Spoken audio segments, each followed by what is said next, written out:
Welcome to Hekatior V4. Upon making SOGT Trialectics with V3, I have been improving the detection of the Psyche Libido. And during these experiments, I've noticed some very peculiar rare cases, which I'm gonna integrate in the nomenclature of V4. So let's start with a very rare phenomenon that I call reversal of preferential attitude. Yes, you heard exactly what I said. Introverts can fully differentiate into an extrovert and vice versa. This happens rarely, but it does happen. Typically the typology community will mostly just dismiss this thing and not even think it does exist. It does exist, it's just rare. So, let me present you Oppenheimer and Henry Ford. Both of them, if you were to dig deeper into their life story, during their early years, were clearly introverts. Then, as the year passed, they started to oscillate a lot between introversion and extroversion. Then, they fully differentiated into extroverts. Both were thinking elites in SOGT. Oppenheimer, I would say, he had more of differentiated intuition, and Henry Ford differentiated sensation. Nevertheless, that's what happened was true. And you might ask, how the heck is that even possible?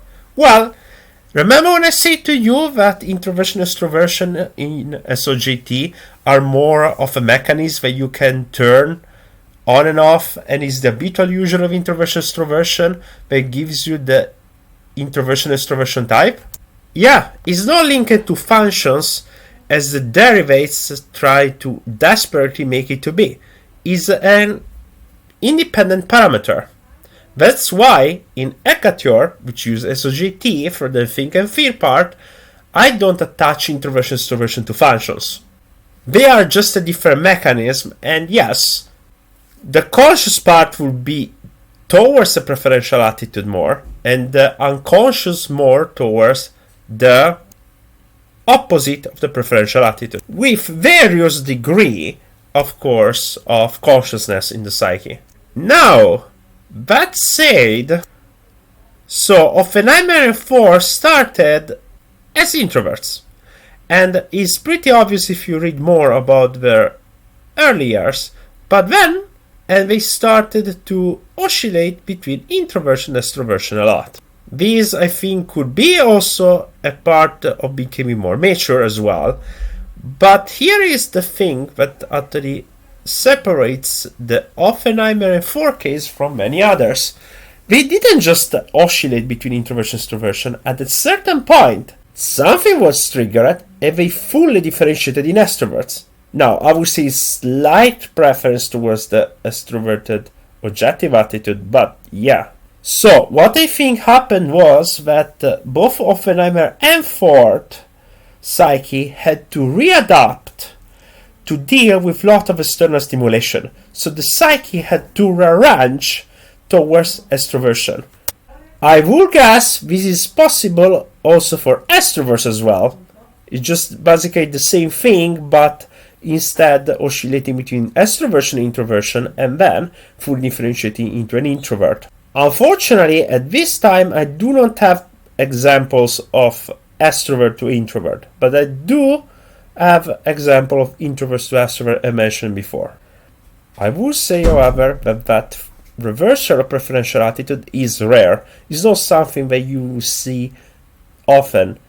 What's more common, I would say, that someone gets more to the middle of introversion, extroversion, and oscillates. So it seems like for the full differentiation from an introvert to an extrovert, as well as from extrovert to introvert, some kind of event, major trigger, or something has to happen that forces the psyche to have to readapt. Now, whatever this triggers or not a neurosis, that's a complete different story. What I can mention about neurosis thought is that neurosis does affect the way in which types in SOGT are expressed. So, for example, let's take our lovely friend Eric Strauss talk with famous people. Hey, I said it begins and ends with me right now. Some people will ask me, which type is Eric Strauss? Well, I already typed him in Hekatior, so I can tell you which type is. In Hekatior, I will type talk with famous people Eric Strauss as a GVM, EF, extroverted feeling type, neurotic version of that, with slightly differentiated sensation. I add this margin of error the possibility that it could be the undifferentiated auxiliary. Notice when a neurotic version of extroverted feeling type in Jungian classical SOGT loses all the amenability and awareness that you see typically in the extroverted feeling type of SOGT. On top of that, I'm thinking that Strauss has arguably narcissistic personality disorder.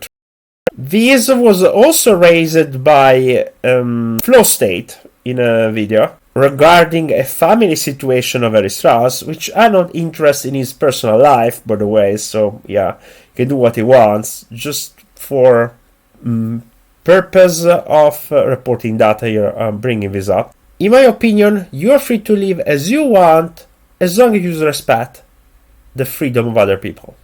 And whatever Strauss wants to do in his life, it's his life, not mine.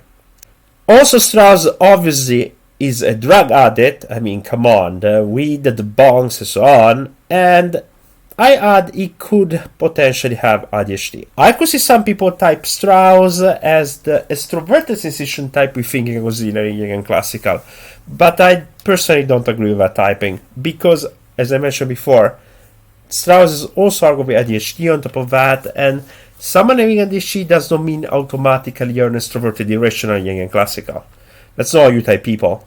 So yeah, it can happen. It can influence how the SOGT types manifest themselves. Remember that. So when it comes to the neurotic thing, I would say just add it into the parentheses for observations. When it comes to introversion, extroversion oscillation, I mean, if someone has an undifferentiated preferential attitude, that's already implied. If someone is slightly preferring subjective or objective factor, as I mentioned before, it can be marked as lowercase, so I don't think it's necessary. But for those that pass to a reversal of the preferential attitude, from like example subjective to objective, and vice versa, add it in the observation part of the nomenclature, like E arrow. But in my opinion, stylistic does work. Of course, the oscillating part can also happen in the top half of someone. So I call this phenomena as oscillating conscious psyche libido. When I'm talking about this, I'm referring to the top two, so position 1 and position 2 of SOGT, okay? I have two examples of this. Musk showcases a slight preference for the objective factor. Also, he has highly differentiated thinking and intuition, and the Psyche Libido constantly oscillates between the thinking and the intuition. Widely, it's hard to pinpoint whatever is a thinking lead or an intuition lead in Jungian classical SOGT. Now, if you ask my opinion on the topic, I personally typing Elon Musk more as a thinking lead in SOGT than an intuition lead. There are some subtle indicators that suggest more thinking than intuition. I thought they are close. I could make an argument for intuition lead, and him having this oscillating conscious Psyche Libido with N slightly above T. I could make that case, but it's less likely. If you see the patterns of mask thinking seems slightly predominating over intuition. This, of course, is based on the public data that I have available about Musk. Then, what he does in his private life, is his private life. The margin of error would be just to replace the SOGTics part and make it N/T. Notice that Musk publicly mentioned to have ASD, autistic spectrum disorder, drug addiction, and it's likely that Musk might be a narcissist. Not an official diagnosis by any means, more a possibility that I'm throwing there. For an official diagnosis, Musk could contact an licensed therapist with the professional habilitation to diagnose officially people of disorders. Whereas an introverted counterpart of Musk would be, in my opinion, Nietzsche. If you read more about Friedrich Nietzsche, he preferred the subjective factor, and he clearly had highly differentiated intuition and thinking oscillating. That's why, in my opinion, Jung mentioned Nietzsche as an example of the introverted intuitive type, and also mentioned Nietzsche when talking about introverted thinking type, but noticing that the strength of the intuition was predominant. So you could say that Nietzsche essentially was very similar to Musk, except the introvert instead of the extrovert, and more the intuitive lead, whereas Musk some more like the thinking lead. So yeah, for the case of oscillating top half, I would say just using a slash between the top half. Differentiated elements, yeah. I would say this covered the main points when it comes to Psyche Libido flow. For undifferentiated, you can already guess that he's oscillating wildly. Introversion, extroversion, slight differentiation of introversion over extroversion will have quite the oscillation as well. The introversion to extroversion, extroversion to introversion as additional note in the note part of the nomenclature. The top half, I already mentioned the short primary long auxiliary before, as well as now the oscillating wildly between the two, back and forth. And for that second case, just use the slash between the two and put essentially then, if you have enough data, what is slightly predominant over the other. Maybe margin of error if are incredibly close, so yeah. As far as neuroses are concerned, if it's neurotic expression of the type in the observation area of the nomenclature, yeah, pretty much. I would say that's pretty much it for today as far as Hekatior V4 is concerned. Hope you have found this video informative. Stay tuned.